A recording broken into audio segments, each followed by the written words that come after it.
Marcus Reed was used to walking into rooms where people made decisions about him before he spoke. At 34 he had learned how quickly eyes measured shoes watches posture tone. He had learned how silence could be louder than insults. Still nothing prepared him for the way the Caldwell house went quiet when he stepped inside that night.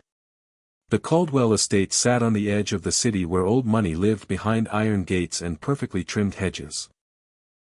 The kind of place where driveways curved like questions and fountains whispered wealth. Marcus arrived in a simple black sedan, clean, modest, unassuming. He wore a charcoal jacket, no logo, no shine, and shoes polished but plain. He looked like a man attending dinner, not a man trying to impress. Beside him stood Elena Caldwell. Tall, graceful, confident. She squeezed his hand once before the door opened. That squeeze carried 1,000 unspoken things. Ignore them. Be yourself. I chose you. The door opened to laughter and crystal glasses clinking. Music floated from somewhere deeper in the house. The smell of expensive perfume and catered food wrapped around them instantly. Elena's mother, Vivian Caldwell, looked Marcus up and down before smiling.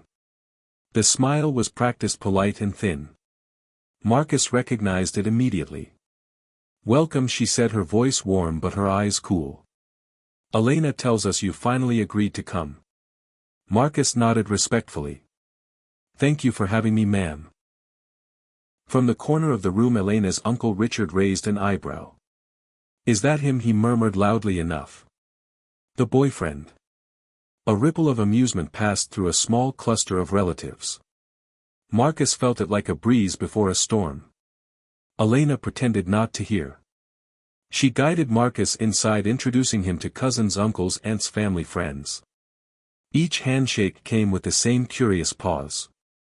Each smile carried the same silent question. What does he do? How much is he worth? Why him? They gathered around a long table decorated with candles and white linen. Champagne flowed freely. Marcus declined politely and asked for water instead. "Water," Richard repeated with a laugh. "You hear that? Water at a Caldwell party." Another cousin leaned in. "Must be watching his budget." Laughter followed. Soft. Cruel. Effortless. Marcus sat quietly, his posture calm. Years of boardrooms and negotiations had taught him restraint. But Elena noticed the tightening in his jaw. Her father, Harold Caldwell, finally spoke. "So, Marcus. What line of work are you in?" The table went silent. Forks paused mid-air. Eyes locked onto him. Marcus smiled gently. "I work in logistics and investments." Richard snorted. "Logistics. That means delivery trucks, right?" More laughter. Someone added. "Investments like crypto, day trading, maybe." Marcus met their eyes. "I oversee operations and capital allocation for several companies." Harold nodded slowly, unimpressed. "And how long have you been doing that?" "A little over 10 years," Marcus replied. Elena's younger cousin Jason smirked. 10 years and still driving that car?" Marcus said nothing. Elena's hand slid into his under the table. Vivian leaned forward. "Elena dear, you never told us how you two met." Elena smiled. "We met at a charity fundraiser." Richard burst out laughing. "Charity? Of course." He turned to Marcus. "Let me guess. You were working security." The room erupted again. This time louder. Marcus inhaled slowly. He reminded himself why he was here. For Elena. Elena stood abruptly. "Enough." The room stilled. She looked around, her family, eyes blazing. "You invited him here. You will treat him with respect." Vivian placed a hand on her arm. "Sweetheart, we are just joking." Elena shook her head.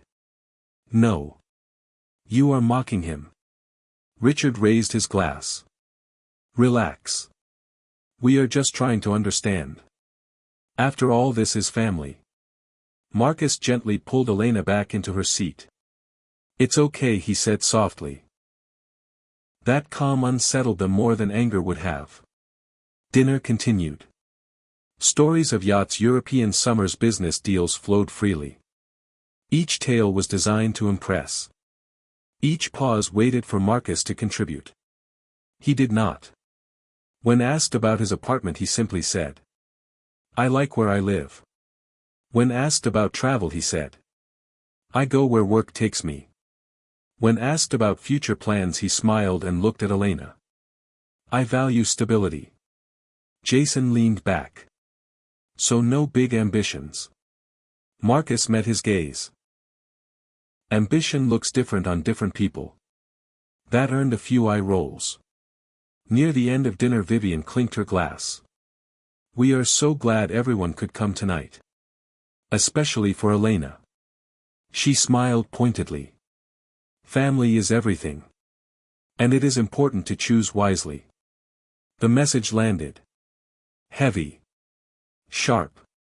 Marcus felt Elena stiffen. He stood calmly. Thank you again for having me, he said.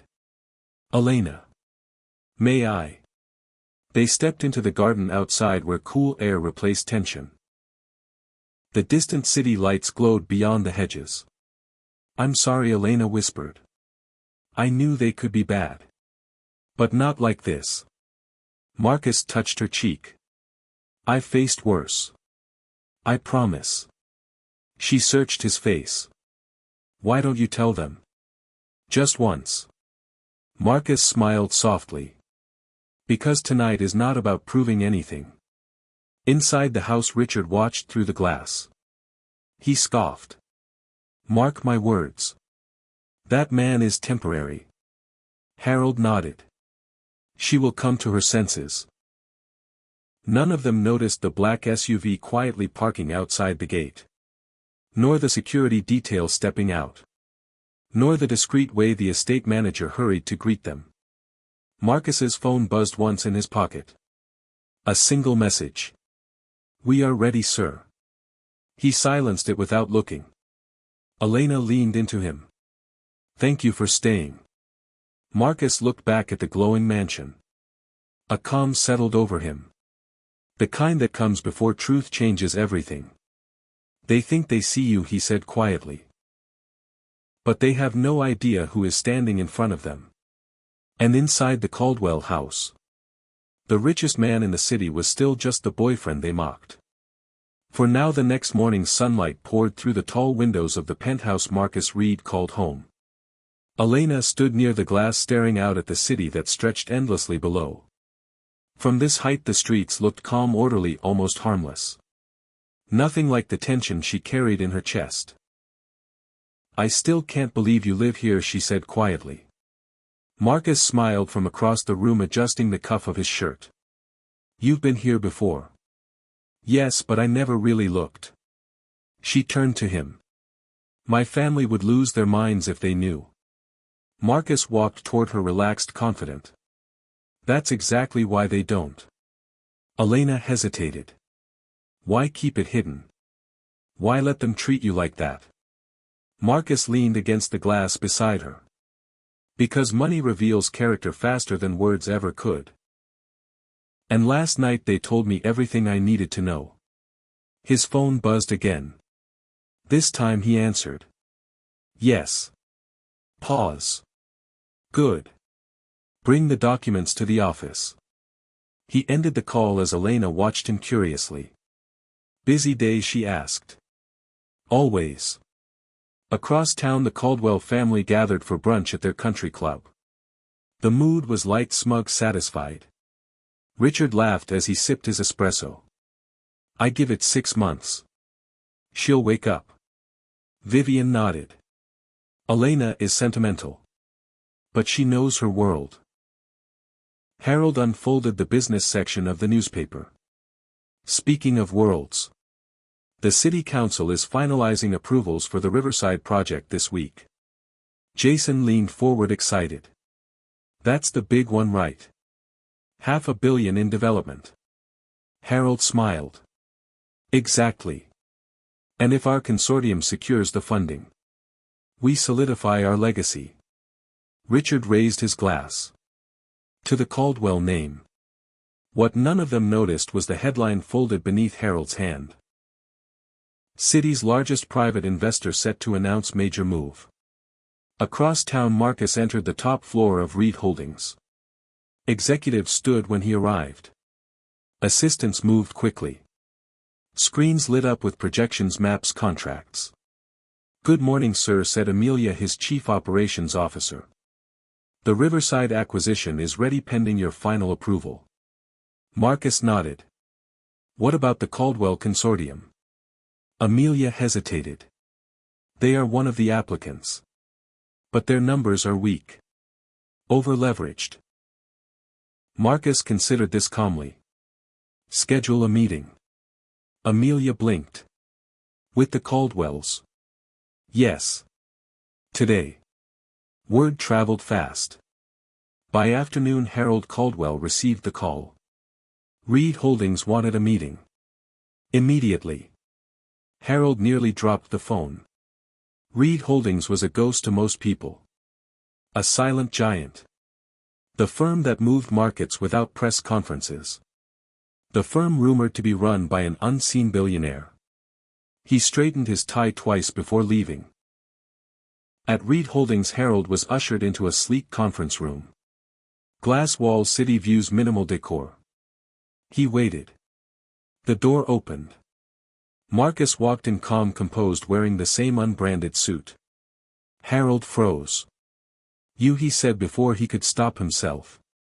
Marcus smiled politely. "Good afternoon, Mr. Caldwell." Harold's mind raced. This had to be coincidence. "You work here." Marcus took his seat at the head of the table. "I own this company." Silence filled the room. Heavy. Absolute. Harold laughed nervously. "That's a joke." Marcus slid a folder across the table. Financial statements. Ownership documents. Market share breakdowns. Harold's face drained of color as he flipped through the pages. "This is not possible," he whispered. Marcus leaned back. "It is. And it has been for a long time. Why didn't you say anything?" Marcus tilted his head. "You never asked." Harold swallowed. "We are here about the Riverside project." "Yes." Marcus nodded. "Which you will not be receiving funding for." Harold's voice shook. "You can't do that. Our entire future depends on it." Marcus met his eyes calmly. "Last night you told my girlfriend to choose wisely. I am simply doing the same." Harold stood abruptly. "Marcus, please. This is business." Marcus rose as well. "No. This is consequence." The meeting ended. That evening Elena received a call from her mother, frantic, breathless. "Elena. Did you know?" "Know what?" "Your boyfriend. Marcus. He owns Reed Holdings." Elena closed her eyes slowly. "Yes." Vivian's voice cracked. "Why didn't you tell us?" Elena replied calmly. "You never tried to know him." At the Caldwell house, panic replaced pride. Phone calls went unanswered. Doors once open now closed. Richard paced the living room. "We need to fix this." Jason looked pale. "We mocked him." Vivian whispered. "We humiliated him." And Marcus Reed sat in his penthouse watching the city lights again. Elena beside him. "They are calling," she said. Marcus nodded. "Let them." And this time, the Caldwells would be the ones asking for mercy. The Caldwell house had never felt so small. For years it had been filled with confidence, laughter, certainty. Now every room echoed with worry. Vivian sat at the dining table gripping her phone. She had called Elena 6 times. No answer. Richard stood by the window staring out at the empty driveway. As if wealth itself might come back if he watched hard enough. This cannot be happening, he said. We built this name. Jason paced. Built it on what? Debt. Image. Connections that just vanished overnight. Harold entered slowly, his shoulders heavier than anyone had ever seen. He removed his jacket and placed it carefully on a chair like a man trying to keep control of something slipping away. He owns everything, Harold said quietly. The logistics firms. The infrastructure funds. Half the city runs through him. Vivian's voice trembled. And we laughed at him. Silence followed. No one had a defense. That same evening Marcus and Elena arrived at a charity gala downtown. Cameras flashed. Whispers spread instantly. That's him. That's Marcus Reed. The billionaire. Elena felt the shift, the way rooms bent toward him now. The same people who once ignored him leaned forward, eager, smiling. She glanced at Marcus. He looked unchanged. Are you okay? She asked. Marcus nodded. I told you. Money doesn't change people. It reveals them. Across the room Harold Caldwell watched, frozen.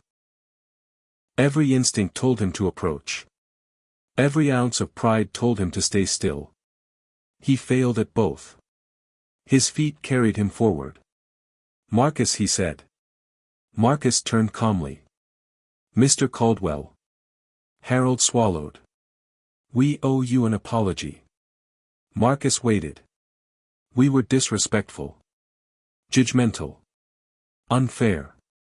Marcus studied him for a long moment. Not angry. Not smug. Just observant. You were honest, Marcus said. Just not kind. Harold nodded. We ask for a chance to make things right. Marcus glanced at Elena. She met his eyes quietly. Whatever you decide. Marcus turned back. The Riverside project is gone. That decision stands. Harold flinched. But Marcus continued. Your family, however, is not bankrupt yet. Hope flickered. I will not punish people for ignorance. Only for refusal to learn. Harold's breath caught. What do you want? Marcus answered simply. Respect. Not for my money. For my humanity. Harold nodded quickly. You have it. Marcus leaned closer, lowering his voice. Make sure they understand that this has nothing to do with fear. And everything to do with decency. Harold nodded again, humbled. I will. Word spread fast. The city buzzed with the story. How the Caldwells mocked the wrong man. How power shifted quietly in one evening. At home later, Elena sat beside Marcus on the couch. You didn't have to be so merciful. Marcus smiled faintly. Mercy confuses arrogance more than punishment ever could. She rested her head on his shoulder. I love you. Marcus kissed her forehead. I know. The next day the Caldwell family requested a private dinner. No staff. No show. Just family. Marcus agreed. The house looked different without pretense. No grand gestures. No performances. Vivian stood as Marcus entered. Tears already forming. I am sorry, she said. For what we said. For what we assumed. Richard followed. I mocked you because I was insecure. Jason added quietly. I thought wealth looked like noise. Turns out it looks like silence. Marcus listened. Then he spoke. I came into your home and was measured by my skin, my silence, my simplicity. I did not ask to be worshipped. Only to be welcomed. Elena squeezed his hand. Marcus continued. Tonight is not about forgiveness. It is about understanding. If Elena chooses to stay with me, she will not live between worlds. She will live in one. And that world will require respect. Vivian nodded. We understand. Dinner passed gently. Conversation flowed differently now. Slower. More honest. As Marcus and Elena left the house, Richard exhaled deeply. We almost lost everything. Harold replied quietly. No. We almost lost ourselves. Outside Marcus paused. This is the last time my wealth speaks for me, he said. From now on. Let my character do the rest. Elena smiled. That's why they never saw you coming. And in the city that night. The story changed. Not about a rich man revealed. But about a man who stayed himself. Even when the world didn't know his name, the city woke up differently after that week. Not louder. Not flashier. Just more aware. People spoke Marcus Reed's name with a different tone now. Not curiosity. Not envy. Respect. Elena noticed it everywhere. At cafes. At meetings. At quiet moments when conversations paused just a second longer after Marcus spoke. Yet at home nothing changed. Marcus still woke early. Still made his own coffee. Still listened more than he talked. That was what unsettled the Caldwells the most. They expected distance. Control. Retribution. Instead they got consistency. Weeks passed. The fallout from Riverside forced the Caldwells to reassess everything. Old partnerships dissolved. New humility formed. One evening Harold requested a walk. Just him and Marcus. They strolled through a quiet park overlooking the river. City lights reflected on the water. I spent my life thinking power meant leverage, Harold said. That it meant always having the upper hand.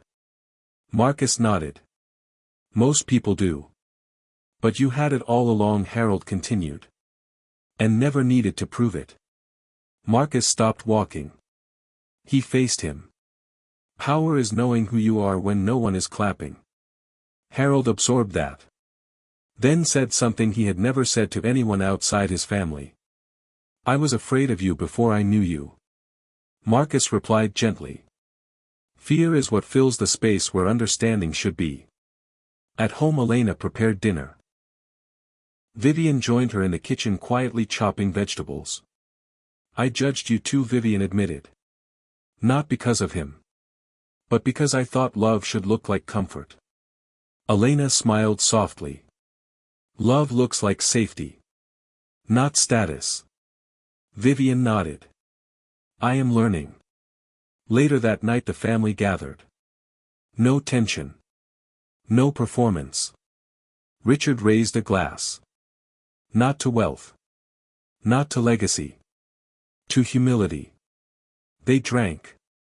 Months later the city announced a new initiative. Affordable housing.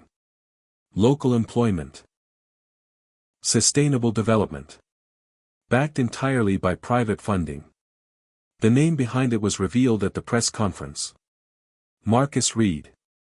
Reporters shouted questions. Cameras flashed. Marcus spoke calmly. This city raised me. It taught me strength, silence, and resilience. This is not charity. This is responsibility. Elena watched from the side, pride swelling in her chest. That evening they returned to the Caldwell house one last time. Not as guests. Not as outsiders. But as family. Harold addressed everyone. We once thought we lost something valuable. Turns out we gained perspective. Marcus looked around the room. Faces once filled with judgment now filled with understanding. He stood. I do not need apologies anymore, he said. Only honesty. Only growth. He turned to Elena. Whatever future we build, it will not be shaped by approval, but by alignment. Elena took his hand. I choose you, she said. Every version. Seen and unseen. The room was quiet. Not awkward. Reverent. Outside the city lights shimmered. The same city that once underestimated him. The same city that now stood transformed by quiet power. Marcus Reed never asked to be recognized. Never demanded respect. He earned it. By staying exactly who he was. And long after the laughter faded. After the mocking voices went silent. One truth remained. The richest man in the city was never defined by his wealth. But by the moment he chose dignity over revenge. Grace over ego. And love over pride.